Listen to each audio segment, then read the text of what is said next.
За сайн байцгаана уу. За тэгэхээр өнөөдрийн видеон дээр та бүхний гарчигнаас харсанчлан Rocket Bay буюу одоо Пуужин баяр ахтай хэдүүлээ уулзах болно. За уулзах болно ч гэжтэй уулзах байх гэж найдаж байна. Тэгээд удахгүй Rocket Bay-ийн тоглолт одоо болох гэж байгааг бүгдээрээ ер нь мэдж байгаа байх. Одоо тун удахгүй бараг боллоо. Энэ видео хийзээ орох юм баг. Энэ видеоны маргаач болж иж магадгүй. Уулзаад яг юу хийх вэ гэхээр мэдээж одоо удахгүй болох гэж байгаа тоглолтын талаар нь хэдийн юм асууна.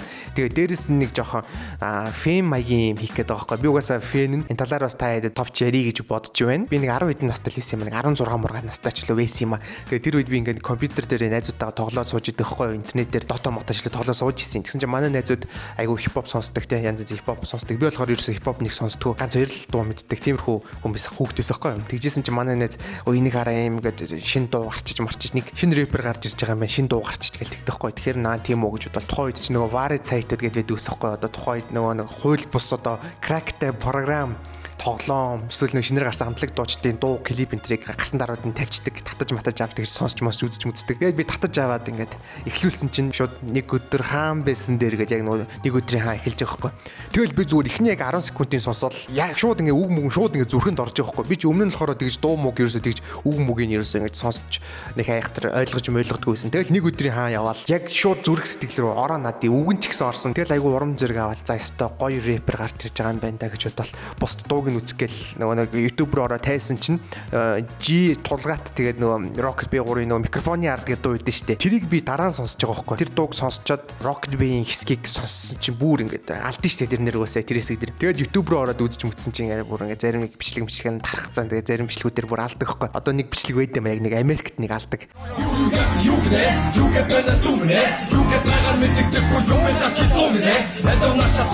Тэгээд тэр үеэс хойш ер нь гаргасан дуунуудыг нэр айгуу тийм үг мөгөн дээр нь тэгж фокуслж сонсч монсдог болсон. Пуужин баяраа гэдэг анхныхаа цомгийг гаргаж исэн. Юун тийм нүү цомогч худалдаж авч үзэж байгаагүй хөөхтэй байгаа шүү дээ. CD мэтээр хэний ч цомгийг тэгж мөнгө өрөн байж худалдаж авч үзэж байгаагүй хүүхэд шууд тэр Пуужин баяраа гэдэг цомгийг худалдаж авахар зөрөөд 50000 гаруй тухай зарж исэн санагч. 5500 гэлөө.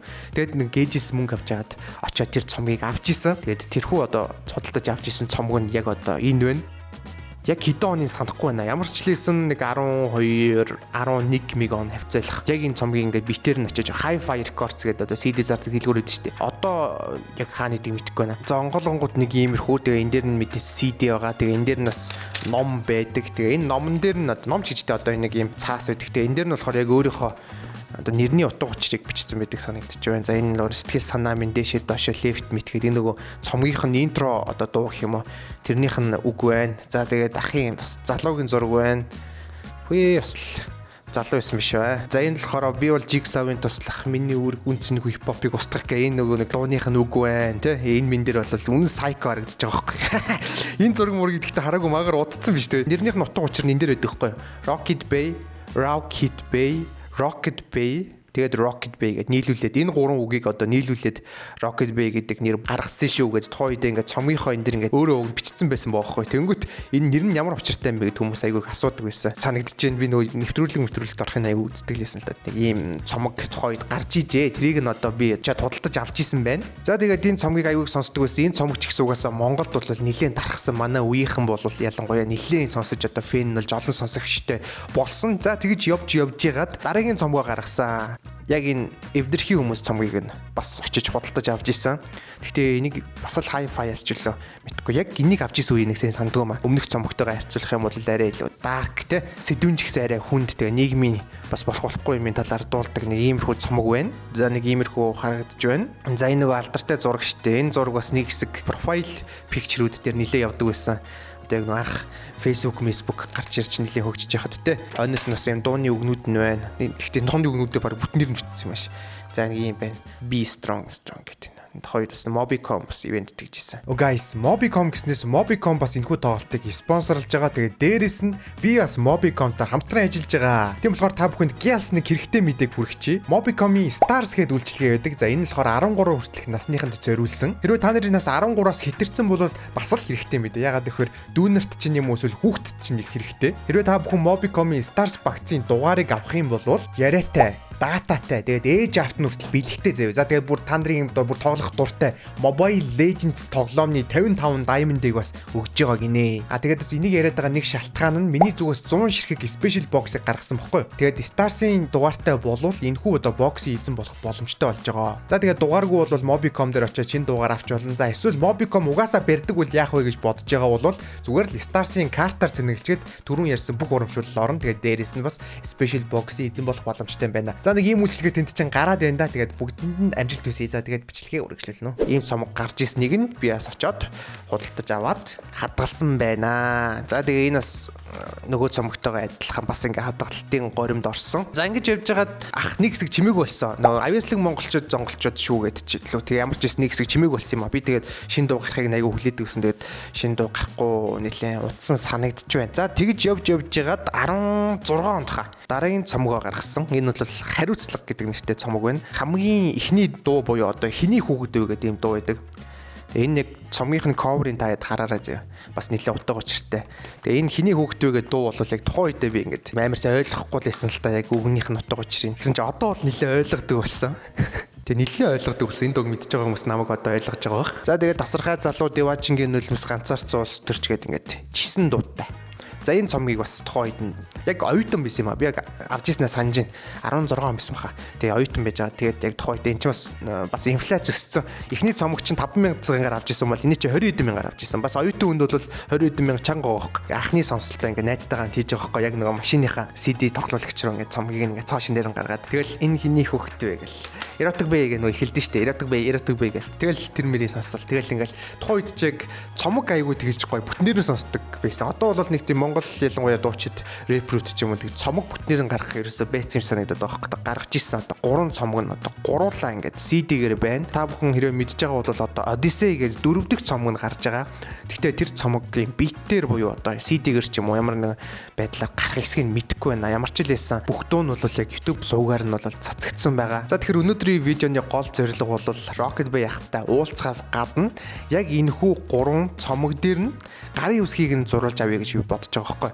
Одоо хаана зуруулах вэ? Ямар ч гэсэн энэ 3 цомгон дээр нь гарын үсгийн зуруулаад за тэгээд би нэг хизээ чимдээ мэдгүй дараад хийгж яагаад энэ 3-ыг бүр жаазлуулаад тэгээд ингээ хандаа өлгөж гэж бодож байгаа байхгүй. Тэгээд хаана байгаа газар нь явж очиод энэ 3 цомог дээр гарын үсэг зуруулцгаая. Яг тухайн тоглолтын зориулж юм мерч гаргасан байгаа. Энэ бол Podolk Hoodie гаргасан байна. Тэгээд би энийг авсан байгаа ч гэсэн ерөөсөө дурч үзег байсан. Өмсөд явнаа ер нь. Би уг нь бол тоглолтын дээр анх удаа өмсөе гэж бодож ирсэн. Гэхдээ тоглолтноос өмнө одоо өөртөө уулзах гэж байгаа юм чи. Өмсөд явнаа. Яг таарна гэдэг нь одоо энэ л бах та. Амар штэ. Нуран бүрэн харж гинөө. Амар штэ. Жигт нөө кидалт медалт их юу алж штэ.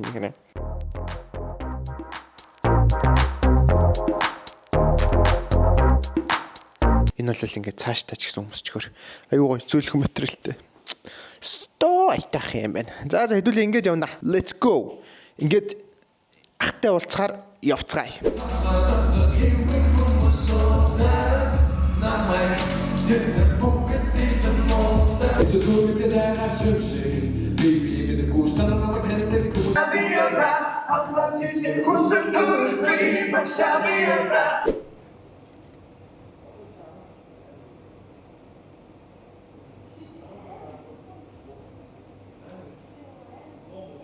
За яг одоо ингээд цомгоо авчирсан байна. Тэгээ цомгны талаар өөрөөхөө мэдж байгаа юмудаа видеонд дөрөөл ярьсан л та. Тэгэхээр бас танд яг бас дурсан ч хүмүүс хэлж байгаа юм байл хэлээр бас юм байж магадгүй. За энэ болохоор гуруула ингээ харахаар яг нэг тийм. За энэ хоёр нь болохоор бүр л илүү адилхан харагддаг. Тэ энэ хоёр айгүй адилхан. Жон бараан доо тий. Тэг яг нэг юм стайл нь ч гэсэн нэг юм адилхан дуу бас тий. Яг эндээс эхлээд би яг нэг Наранбаатар гэдэг нэг зураач мундаг зураач залуу байдаг байхгүй. Тэр бит хоёр хамтарч би тэрний концептээ хэлээд тэгээд бит хоёр энийг энэ санаануудыг ингэж гоё яг ингэж гоё бодтоор ингэж гоё гаргуулж ирсэн. Энэ болохоор би өөрөө зураг авахулчаад тэгээд тэрэн дээрээ Photoshop edit хийгээд хуучруулж мочруулад энийг яг өөрөө яг хийжсэн бүгдийг ингээд одоо энэ урагталтын наадлах нь edit-ийг өөрөө хийжсэн. Тэгээд нөгөө тэр үедээ нөгөө хэвлэлийн юу нөгөө формат гэж мэдэхгүй нөгөө Photoshop дээр CMYK гэж байдаг шүү дээ. Тэрийг нь шууд яалаа сонгоод явуулчлаа нөгөө нэг шалгаж үзэхгүй уулын шалгаж үзэх шиг л болсон. Тэгээ явуулаад хэвлүүлээд аваад ирсэн чинь ингээд ном ногоон болоод өнгөн шал өрөөл. Энд чинь бол айгуугаа ярьсны өнгөтэй. Тийм бор айгуу гоё харахад айгүй тааламжтай айгүй л хичээж юу гэж юм хаалт шиг ногоо юм хийх хэвтэй тий. Тэгээ бүх сэдэнд ингээ ногоо хүрээд ирсэн. Тэгээ тэрнийхээ хэвлэлтийн дагуу тэр нь ингээд юм ногоон болоод үлдсэн түүх байна. Тоглолтын талаар ингээд яг хөвлийн баг хурал мурал гэл ингээл баах юм болж байгаа шүү дээ. Гэхдээ зүгээр нэг товчхондоо ч юм уу нэг хэлчмээр тиймэрхүү байна. Ерөнхийдөө бол одоо тоглолт аюул их ач холбогдол өгч хийж байгаа бид нар. Тэгээд ер нь бол баг худалчинд бол 2 жилийн өмнөөс төлөвлөсөн гэж хэлж болно. Тэгээд яг бүтэн жил нь болохоор сая он гараал яг цомгийнхаа ажлуудыг бүрэн дуусгалаа тий. Тэгээд тоглолттойгоо яг тааруулаад ингээд дууссан. Тэгээд зүгээр нэг хипхоп тоглолт гэхээс илүүтэйгээр илүү нөгөө цогцсон юм experience баггүй. Тэгээд тийм байлгахыг бид нар хичээж байна. Дээрээс нь бас бид нар наран зохтой хамтарч одоо би сая цомгон дээр бүрэн ажилласан. Бүх дуун дээр одоо бид нар хамтарч ажилласан. Тийм болохоор бид нар яг гар нээлтдэг болсон учраас одоо миний хуучин дуулагдсан дуу чи би ч одоо дуучин хүн биш болохоор хуучны дуунууд одоо нөгөө хүмүүсийн мэддэг нэг өдөр одоо юу гэдэг чинь дуу мотой хүн гэдэг ч юм ингээд дуунууд харж би яг өөрөөрөө дуулсан баг шүү дээ.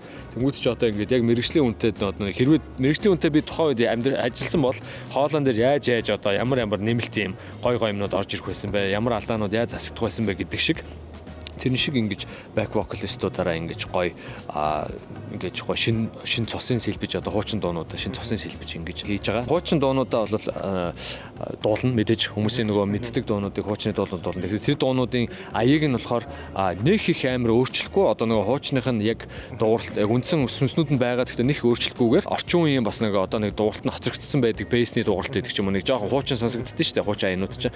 Тэрийг нь орчин үеийн болгоод дууралт нь ингэ сонсохоор ингэ яг одоогийн дуу юм шиг те ямар ч тийм хоцрогдол цаг үеийн хоцрогдолгүйгээр тийм маягаар бас дахиж аянуудаа бас янзлуулсан байна. За тэгвэл хүмүүсээ тоглолт бол үнэхээр гоё болох юм байна. Тэгээд тэр өдөр бас бүгдээрээ тэндээс уулзах байх гэж найдаж байна. За хэдүүлээ одоо ингээд авчирсан 3 цомог дээр гар үсгээ зурулцгаая.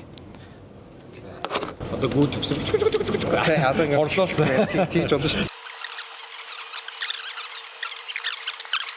Одоо энэ бол угаасаа ингээд шууд хадгалалтын горимроо орцсон байгаа. Цус мус шиг ямар юм. Бараг цас биш. Одоо жоохон сэгсэрчүүл наач урсаад гоё. За ингэж харагдчих. За ямар ч байсан 3 цомог дээр гарын үсгээ авч чадлаа. Тэр өнөөдрийн видеоны зорилго биеллээ. Тэгээд удахгүй болгож тоглолтын дээр хэдүүлээ уулзсана гэж найдаж байна. Манай өнөөдрийн бичлэгийг та шууд дуусгахгүй. За тэгээд